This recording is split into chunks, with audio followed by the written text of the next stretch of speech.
The other day at work, I made a mistake.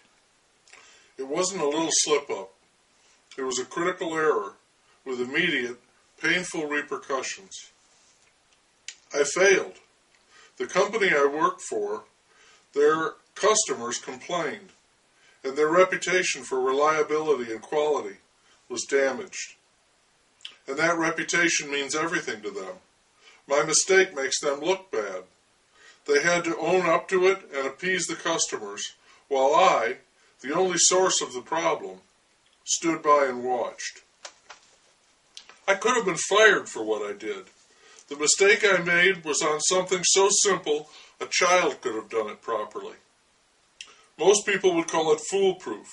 For anyone to do it wrong, you'd think it was intentional, or that the person who'd done it wasn't paying attention, or simply didn't care.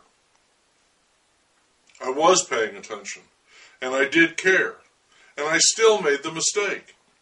Mistakes like that are irreparable.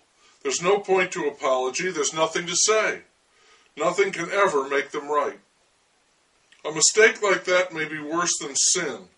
There's no moral component to it, but it is absolute, and you are known for it. No one at work will trust me now. They can't afford to. I'll take care of menial tasks, but at any critical juncture, someone else will step in and do the job. You want to say, no, wait, that mistake was an aberration. That isn't me. But you can't. It's like the joke where the old man in the little village tells the tourists, oh sure, you can build a bridge and a clock tower and a church, but if just once they catch you fucking a goat, see how they'll remember you.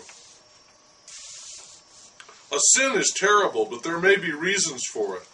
There may be some justification that somehow mitigates it. And it's said that a sinner can be forgiven. None of that pertains to the mistake I made. It still bothers me. Bothers is a big understatement. Like that old goat fucker, the mistake defines me. It's what I did, and for the time being, who I am. Certainly for the people at work, when they say me, the caution light will go on. They will see only the mistake I made. It's not easy to get past it. It shakes your confidence, puts corrosive doubt foremost in your mind. You don't want to accept it, but you have to because you did it. The facts are implacable. I run it over and over, looking for some way to excuse it, at least explain it. But that doesn't work, and it makes me feel weaker. Weakness. I almost feel infirm. The mistake was caused by a weakness in me. Trying to put it in perspective, I look for comparisons. Misery loves company. I'm like the golfer who misses the 2-foot putt that cost him the championship. The wide-open receiver who drops the ball in the end zone as time runs out. I'm like Bill Buckner, who despite a distinguished career, he had over 2,700 hits. He won a batting title. Let that squibber go through his legs in the World Series. His turn to fuck the goat. I know that Buckner has come to terms with it, and also that he hasn't. It haunts him. It never lets up. I saw him in an episode of Larry David's show, and the entire reason for his presence on the show was that error. What else? After some goofing around, he dropped something else. The poor man, known for that accursed error.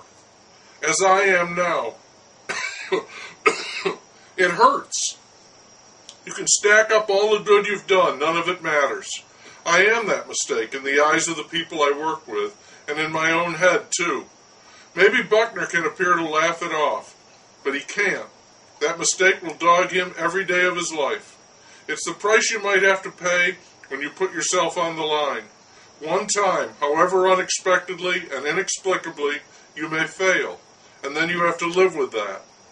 One thing is certain. It's no exaggeration to say that your life will ever be the same. Ask the old goat fucker, if you don't believe me.